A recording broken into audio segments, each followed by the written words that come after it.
ಇವತ್ತಿನ mushroom fried rice ಬಿಸಿದೇನೆ ತಿಂತಾ ಇರಬೇಕಾದ್ರೆ ಈ ಮೆಣಸು ಘಾಟ್ ಇರುತ್ತೆ, ಅದರ ಟೇಸ್ಟ್ ಇರುತ್ತೆ ಗಂಟ್ಲಲ್ಲಿ. ಆಹಾ, ಏನು ಟೇಸ್ಟ್ ಅಂತೀರಾ, ನಾನು ಹೇಳೋದಲ್ಲ, ಖಂಡಿತವಾಗ್ಲೂ ನೀವು ಒಂದ್ಸಲ ಟ್ರೈ ಮಾಡಲೇಬೇಕಾದಂಥ recipe. So welcome back to ಓನಿ ಓಮ್ ಕುಕಿಂಗ್ ಚಾನಲ್ನ ನಿಮ್ಮ ವನಿತಾ. ಬನ್ನಿ ಹಾಗಾದರೆ ಟೇಸ್ಟಿಯಾಗಿರೋಂಥ ಮಶ್ರೂಮ್ ಫ್ರೈಡ್ ರೈಸ್ ಮಾಡ್ಕೊಳ್ಳೋಂಥ ವಿಧಾನ ನೋಡೋಣ.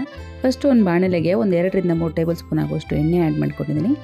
ಎಣ್ಣೆ ಚೆನ್ನಾಗಿ ಕಾದ ನಂತರ 1 2 ಟೀ ಸ್ಪೂನ್ ಆಗೋಷ್ಟು ಸಾಸಿವೆ ಮತ್ತು 5 ರಿಂದ 6 ಹಸಿಮೆಣ್ಸಿನ್ಕಾಯಿ, ಒಂದು ಸ್ವಲ್ಪ ಕರಿಬೇವೆಲೆ, 1 2 ಮೀಡಿಯಮ್ ಸೈಜ್ ಆನಿಯನ್ನ ಚಿಕ್ಕದಾಗಿ ಕಟ್ ಮಾಡ್ಕೊಂಡು ಆ್ಯಡ್ ಮಾಡಿಕೊಂಡು ಹೈ ಫ್ಲೇಮಲ್ಲೇ ಆನಿಯನ್ನು ಕಲರೆಲ್ಲ ಚೇಂಜ್ ಆಗಿ ಸ್ವಲ್ಪ ಸಾಫ್ಟ್ ಆಗೋವರೆಗೂ ಚೆನ್ನಾಗಿ ಫ್ರೈ ಮಾಡ್ಕೋಬೇಕಾಗುತ್ತೆ. ನಂತರ ಇದಕ್ಕೆ 1 ಟೇಬಲ್ ಸ್ಪೂನ್ ಆಗೋಷ್ಟು ಶುಂಠಿ ಮತ್ತು ಬೆಳ್ಳುಳ್ಳಿನ ಜಜ್ಜಿ ಚೆನ್ನಾಗಿ ಆ್ಯಡ್ ಮಾಡ್ಕೊಂಡಿದ್ದೀನಿ. ಇದರಲ್ಲಿರುವಂಥ ಹಸಿ ವಾಸನೆ ಎಲ್ಲ ಹೋಗೋವರೆಗೂ ಫ್ರೈ ಮಾಡ್ಕೊಂಡು ನಂತರ ಇದಕ್ಕೆ ರುಚಿಗೆ ಬೇಕಾದಷ್ಟು ಉಪ್ಪು, 1/2 ಟೀ ಸ್ಪೂನ್ ಆಗೋಷ್ಟು ಅರಿಶಿನ ಪುಡಿ ಆ್ಯಡ್ ಮಾಡಿಕೊಂಡು ನಂತರ ಖಾರಕ್ಕೆ 1 2 ಟೀ ಸ್ಪೂನ್ ಆಗೋಷ್ಟು ಖಾರದ ಪುಡಿ ಆ್ಯಡ್ ಮಾಡ್ಕೊಂಡಿದ್ದೀನಿ. 1 2 ಟೀ ಸ್ಪೂನ್ ಆಗೋಷ್ಟು ಧನಿಯಾ ಪೌಡರ್ ಕೂಡ ಆ್ಯಡ್ ಮಾಡಿಕೊಂಡು ಚೆನ್ನಾಗೆಲ್ಲ ಕಂಬೈನ್ ಮಾಡಿಕೊಂಡು ಈ ಮಸಾಲೆ ಇರೋಂಥ ಹಸಿ ವಾಸನೆ ಎಲ್ಲ ಹೋಗಿ ಎಣ್ಣೆ ಎಲ್ಲ ಬಿಟ್ಕೊಳ್ಳೋವರೆಗೂ ಚೆನ್ನಾಗಿ ಫ್ರೈ ಮಾಡ್ಕೋಬೇಕಾಗತ್ತೆ. ನೋಡ್ತಾ ಇರ್ಬೋದು ಎಣ್ಣೆ ಎಲ್ಲ ಬಿಟ್ಕೋತಾ ಇದೆ. ಈ ಸ್ಟೇಜಲ್ಲಿ 400 ಗ್ರಾಮ್ ಆಗೋಷ್ಟು ಮಶ್ರೂಮ್ನ ಚೆನ್ನಾಗಿ ತೊಳ್ಕೊಂಡು ಈ ರೀತಿ ಕಟ್ ಮಾಡ್ಕೊಂಡು ಆ್ಯಡ್ ಮಾಡ್ಕೊಂಡಿದ್ದೀನಿ. ನಂತರ ಅರ್ಧ ಕಪ್ ಆಗುವಷ್ಟು ಕ್ಯಾಪ್ಸಿಕಮ್ನ ಚೆನ್ನಾಗಿ ಚಿಕ್ಕದಾಗಿ ಕಟ್ ಮಾಡ್ಕೊಂಡು ಆ್ಯಡ್ ಮಾಡಿಕೊಂಡು ಒಂದು ಸ್ವಲ್ಪ ಕೊತ್ತಂಬರಿ ಸೊಪ್ಪು ಕೂಡ ಆ್ಯಡ್ ಮಾಡಿಕೊಂಡು ಇದನ್ನೆಲ್ಲ ಚೆನ್ನಾಗಿ ಕಂಬೈನ್ ಮಾಡಿಕೊಂಡು 1 2 ನಿಮಿಷ ಇದನ್ನು ಚೆನ್ನಾಗಿ ಫ್ರೈ ಮಾಡ್ಕೋಬೇಕಾಗುತ್ತೆ. ಇದೆಲ್ಲ ಪ್ರೋಸೆಸ್ಸನ್ನು ಹೈ ಫ್ಲೇಮಲ್ಲೇ ಮಾಡ್ಕೋಬೇಕು.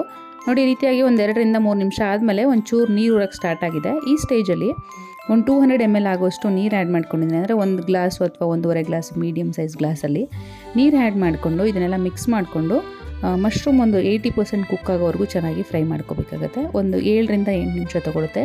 ಇದೆಲ್ಲನೂ ಪ್ರೋಸೆಸ್ನ ನೀವು ಹೈ ಫ್ಲೇಮಲ್ಲೇ ಮಾಡ್ಕೊಳ್ಳಿ, ಆವಾಗಲೇ ಟೇಸ್ಟ್ ಚೆನ್ನಾಗಿ ಅನಿಸುತ್ತೆ.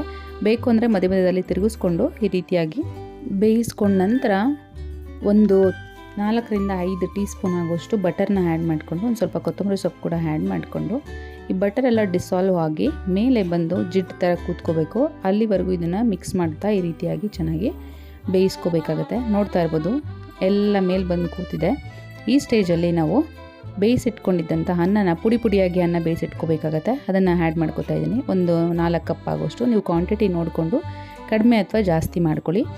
ನಂತರ ಇದಕ್ಕೆ ಒಂದು ಸ್ವಲ್ಪ ಕೊತ್ತಂಬರಿ ಸೊಪ್ಪು ಮತ್ತು ಘಾಟು ಆ ಟೇಸ್ಟಿಗೋಸ್ಕರ 1 2 ಟೀ ಸ್ಪೂನ್ ಆಗೋಷ್ಟು ಫ್ರೆಶ್ಶಾಗೆ ಪುಡಿ ಮಾಡ್ಕೊಂಡಿರೋವಂಥ ಪೆಪ್ಪರ್ ಕಾಳು ಪೌಡರ್ನ ಆ್ಯಡ್ ಮಾಡಿಕೊಂಡು ಹೈ ಫ್ಲೇಮಲ್ಲೇ ಇದನ್ನು ಚೆನ್ನಾಗಿ ಟಾಸ್ ಮಾಡ್ಕೋಬೇಕಾಗತ್ತೆ.